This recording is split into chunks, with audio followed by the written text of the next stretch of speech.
Fala galera, Estefânio França, diretamente aqui da Espanha. Vim aqui onde foi gravado os bastidores da La Casa de Papel e não conseguimos entrar. Infelizmente não vou conseguir gravar lá de frente, onde foi gravado, onde teve todas as cenas, onde foi multiplicado o dinheiro e tudo. E infelizmente não vou conseguir gravar para vocês lá na frente, mas vou gravar aqui do lado de fora para mostrar para vocês que eu me esforcei para fazer o melhor para vocês. Então vamos lá.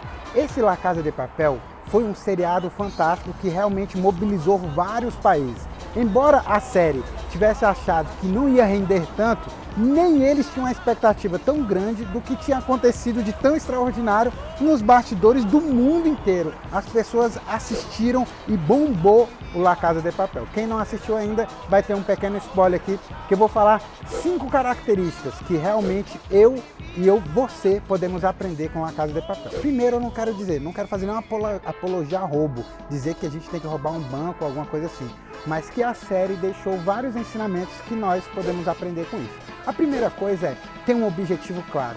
Se você observar, o professor do La Casa de Papel, ele tinha um objetivo claro, ele sabia onde ele queria chegar. Então, muitas vezes, a gente sabe o que a gente quer, mas a gente não sabe como chegar. E eu quero te ensinar aqui a aprender como a gente pode fazer isso. Segunda coisa, planejamento. Ou seja, ele tinha um objetivo claro, ele sabia onde ele queria chegar, porque quem não sabe para onde vai, qualquer caminho serve. Ele sabia o que ele queria. Ele queria entrar na casa de moeda e fabricar muita grana. E aí, o que acontece? Ele tinha que ter um planejamento, ele fez um planejamento. E o que é interessante dessa série? É porque ele levou todo o time dele para um lugar, ele escolheu pessoas específicas e levou todo mundo para uma escola de aprendizado. E lá eles ficaram durante algumas semanas aprendendo e planejando, pontuando como seria o plano A, como seria o plano B e fazendo todo o planejamento e a estratégia para saber como eles iriam invadir a Casa de Moeda e fazer propagar várias grana que eles queriam fazer.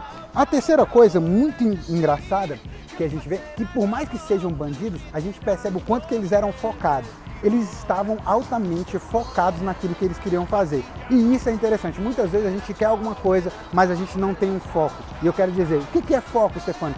Foco é você ter ali constância e disciplina para aquilo que você quer fazer. Como dizia Steve Jobs, foco é saber dizer não. E muitas vezes vai acontecer várias coisas ao seu redor que vão tentar te tirar do foco, assim como aconteceu na Casa de Papel. Paixões, emoções, sentimentos do passado tentaram interferir naquilo que era o planejamento para eles, mas eles tinham um foco e o foco tinha que ser seguido. Então eles tinham objetivo claro, tinham um planejamento e tinham foco. E nesse foco você não pode deixar que as suas paixões te deixem interferir no seu plano. Eu gosto de um ensinamento do Will Smith que ele diz bem assim: olha só, quando a estratégia ela está bem definida, eu não deixo que sentimentos externos ou emoções internas atrapalhem a minha estratégia. Por quê? Porque já está bem definida. E se a estratégia está bem definida, ela não vai atrapalhar o seu foco. Então foque nos seus resultados, assim como o pessoal focou lá no La Casa de Papel. A outra coisa interessante é que para você ter foco, você precisa de duas coisas interessantes. A primeira é concentração. Você percebe que tinha que ter um nível de concentração muito grande para eles poderem executar a tarefa do roubo que eles tinham que fazer na Casa de Moeda. E a outra coisa, você precisa ter disciplina. Se você não tiver concentração e disciplina, dificilmente você vai chegar no seu resultado. E aí foi algo que o La Casa de Papel deixou um ensinamento muito legal pra gente, que foi concentração e disciplina. O quarto ponto que eu quero deixar com vocês é timing. Olha que top, eles não podiam perder o timing. Ou seja, tudo tinha um tempo específico, tudo tinha uma hora específica para fazer. E quantas vezes nós não perdemos o time das coisas que a gente precisa fazer? Quantas vezes a gente não deixa a procrastinação atrapalhar o nosso foco, atrapalhar o nosso objetivo, atrapalhar o nosso planejamento? Então vai uma dica do La Casa de Papel: não perca o time das coisas que você precisa fazer. Já aconteceu com você de você vou me matricular na segunda-feira na academia, eu vou fazer isso na segunda-feira. Você deixa tanta coisa para amanhã que quando chegar amanhã, meu Deus, vai ter tanta coisa acumulada que você não vai conseguir fazer. Isso também é importantíssimo. E a última coisa que a gente aprende bastante nesse seriado é a flexibilidade.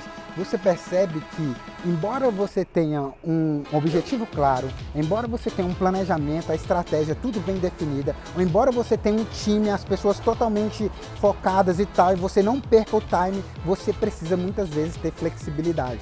todo plano, toda execução, por mais que ele... É engraçado dizer isso porque ele é muito antagônico, porque muitas vezes você precisa ser focado, mas você também precisa ser flexível. O que significa isso, Stefânio? É porque muitas vezes vão acontecer coisas no meio do caminho que você vai precisar ser flexível, como o professor, quem assistiu viu. Muitas vezes eles precisavam ser flexíveis com o plano para poder adaptar. Eu faço uma luta que ela se chama Wing Tsu, e a gente aprende lá o seguinte: quando o caminho do inimigo estiver fechado, você se adapta a ele. E muitas vezes, quando você tiver que executar uma tarefa, um planejamento estratégico, você vai ter que se adaptar à situação. Então você vai ter que ser mais ou menos como um camaleão. Em muitas situações do seu planejamento, você vai ter que se adaptar e ser flexível. E por fim, para deixar a dica de ouro, você tem que ter o POP. O POP é o quê? Procedimento padrão. Eu chamo de POP. Por quê? Porque tudo que você tiver na sua vida, que você tiver um procedimento padrão para você fazer, você vai evitar